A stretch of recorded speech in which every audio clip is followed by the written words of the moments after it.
योशिसो cement के थैले खाली कर रहा था। अपने शरीर के अधिकतर अंगों को वह किसी तरह सीमेंट की धूल से बचाए हुए था, लेकिन उसके केशों और मूंछों पर एक मोटी पपड़ी जम गई थी। वह अपनी नाक साफ करके सीमेंट की उस पपड़ी को निकालने के लिए अकुल रहा था, जिसके कारण नासापुटों के भीतर बाल सलाख से कड़े हो गए थे। लेकिन सीमेंट घोलने का यंत्र हर मिनट में 10 खेप तैयार करके फेंक रहा था और उसे भरते रहने में ढील की कोई गुंजाइश नहीं थी। योशिसो का काम का दिन 11 घंटे का था। इसके दौरान उसे एक बार भी ढंग से नाम साफ करने का अवसर न मिलता। जब थोड़ी देर की दोपहर की छुट्टी में उसे भूख लगी होती तो वह जल्दी जल्दी किसी तरह और निगलता रहता। उसे आशा थी कि तीसरे पहर के कुछ देर के विश्राम में उसे अवसर मिलेगा, लेकिन जब उसका समय आया तो उसने पाया कि उस बीच सीमेंट घोलने के यंत्र को खोलना है। तीसरे पहर तक उसे लगने लगा था कि उसकी समूची नाक सीमेंट घोलने के यंत्र को खोलना है। तीसरे पहर तक उसे लगने लगा था कि उसकी समूची नाक सीमेंट बन गई है। दिन किसी तरह पूरा हो रहा था। थकान से उसकी बाहें शिथिल हो चुकी थीं और थैले धोने के लिए उसे पूरा जोर लगाना पड़ रहा था। एकाएक थैला उठाते समय उसने देखा, सीमेंट में एक छोटा सा लकड़ी का डिब्बा है। क्या हो सकता है ये? उसे कुतूहल हुआ, लेकिन कुतूहल शांत करने के लिए काम की गति धीमी नहीं की जा सकती थी। हड़बड़ाकर उसने नपाई के चौखटे में सीमेंट भरा और उसे मिलाने के खांचे में डाल दिया। बेलचा उठाकर वह फिर सीमेंट ढोने लगा। मन ही मन डिब्बा उठाया और अपने लबादे की जेब में डाल लिया। अरे मारो गोली, वजन तो कुछ नहीं है, उसमें और जो हो सो हो, पैसा तो ज्यादा नहीं होगा। इस तनिक सी देर से भी वह अपने काम में पिछड़ गया था और अब उसे दुगुनी तेजी से सीमेंट ढोकर मशीन में डालना पड़ा। स्वयंचालित यंत्र की तरह उसने एक और थैला खाली किया और नपाई के नए खांचे में सीमेंट भरने लगा। अंत में मशीन की रफ्तार कुछ धीमी हुई और फिर वह रुक गई। योशिसो के उस दिन की छुट्टी का समय आ गया। यंत्र से लगी हुई रबर की नली को उसने उठाया और मुंह हाथ धोने का हल्का सा उपक्रम किया। फिर उसने अपने नाश्ते का डिब्बा गले में टांग लिया और अपनी कोठारी की ओर चल पड़ा। एक ही विचार उसके मन पर छाया हुआ था, पेट में कुछ भोजन पड़ना चाहिए और उससे भी जरूरी यह कि तेज सा के शराब का गिलास मिल जाना चाहिए। वह बिजली घर की इमारत के सामने से गुजरा।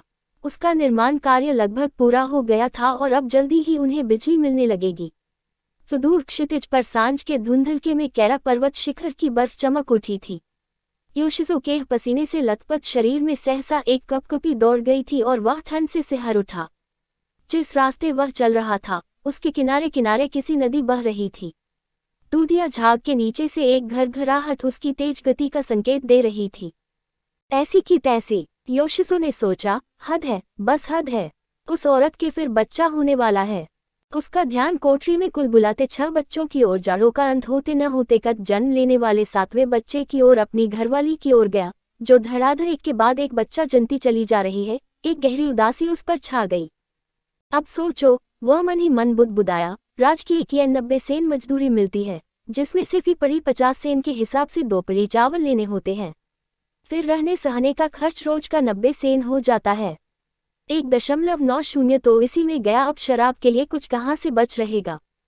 एकाएक उसे जेब में पड़े डिब्बे की याद आई। डिब्बा निकालकर उसने अपनी पतलून की पिछाड़ी पर रगड़कर उसका सीमेंट साफ किया। डिब्बे पर कुछ लिखा नहीं था, लेकिन वह सावधानी से मुहरबंद किया गया था। भला ऐसे डिब्बे को कोई मुहरबंद क्यों करना चाहेगा? वह जो भी हो, बुझावल का शौकीन जान पड़ता है। सड़क के किनारे के पत्थर पर पटकने पर भी डिब्बे का ढक्कन नहीं खुला। गुस्से में योशिसो ने उसे सड़क पर डालकर एड़ियों से कुचलना शुरू किया। अंत में डिब्बा टूट गया। कपड़े के चिथड़े में लिपटा हुआ एक कागज देखकर योशिसो ने उठा लिया और पढ़ने लगा। मैं नूमुरा सीमेंट कंपनी में मजदूरी करती हूँ। मेरा काम सीमेंट के थैले सीना है।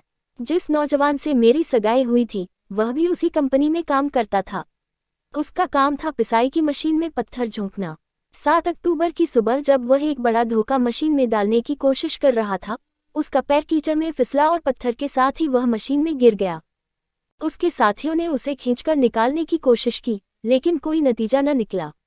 डूबते आदमी की तरह वह पत्थर के साथ ही धंसता चला गया। पत्थरों के साथ ही उसका शरीर भी मशीन में पिस गया और दूसरी तरफ चूरा बाहर फेंकने के लिए पाइप में से गुलाबी चूरा बनकर निकला। ये चूरा भी धुलाई वाली पेटी के सहारे महीन पीसने वाली चक्की में पहुंच गया और उसके इस्पात के पाटों के नीचे चला गया। मुझे लगा, पिसाई के दौरान भी वे मानो कोई मंत्र पढ़ रहे हों। वहां से चूरा भट्टी में पहुंचा और पककर सीमेंट के रूप में तैयार होकर निकल आया। उसकी हड्डियां, उसका मांस मज्जा, उसका मन सब पिसकर चूरा हो गए थे।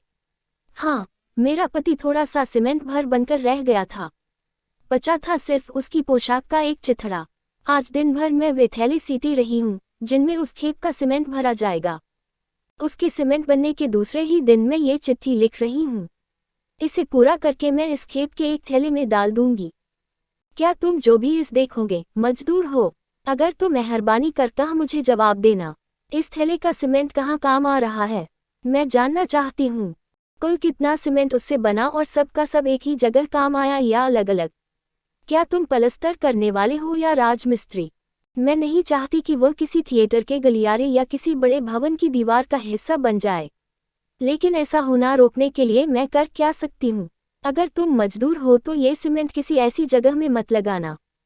लेकिन फिर सोचती हूँ इससे क्या फर्क पड़ेगा? जहाँ चाहूँ ये सीमेंट लगा देना। जहाँ भी वह लगाया जाएगा लगन से अपना काम पूरा करेगा। वह था ही नेक और ईमानदार, और जहाँ भी उसका भाग्य उसे ले जाएगा वहाँ अपना काम पूरे मन से करेगा। उसका दिल बहुत नर्म था, लेकिन साथ ही वह तगड़ा और साहसी भी था। अभी बिल्कुल जवान था, 25वां साल लगा ही था। मुझे ये भी जानने का अवसर नहीं मिला कि वह मुझसे कितना प्रेम करता है, और अब मैं उसके लिए कफन सी रही हूँ। कफन क्या, सीमेंट का थैला सी रही हूँ। दाहघर की जगह वह भट्ठी में झोंका जाएगा, लेकिन उससे विदा लेने के लिए मैं उसकी कब्र तक कैसे पहुंचूंगी? क्योंकि मैं कैसे जान सकती हूँ कि तुम उसे कहाँ दफनाया जाएगा, पूरब या पश्चिम, दूर या पास कहीं? ... इसलिए मैं चाहती हूँ कि तुम इस चिट्ठी का जवाब जरूर देना। तुम अगर मजदूर हो तो जवाब तो दोगे ना? और उसके बदले में मैं उसकी पोशाक के कपड़े का एक टुकड़ा तुम्हें देती हूँ। हाँ, यही टुकड़ा है जिसमें चिट्ठी लपेटी गई है। उसके पत्थर का चूरा, उसके शरीर का पसीना सब इसी कपड़े में है। जो पोशाक पहनकर वह मुझे सीने से लगाता था, ओह कितनी कड़ी होती थी उसकी कौली। उसका कुल ये टुकड़ा ही बचा है। मेरे लिए इतना तो कर दोगे ने?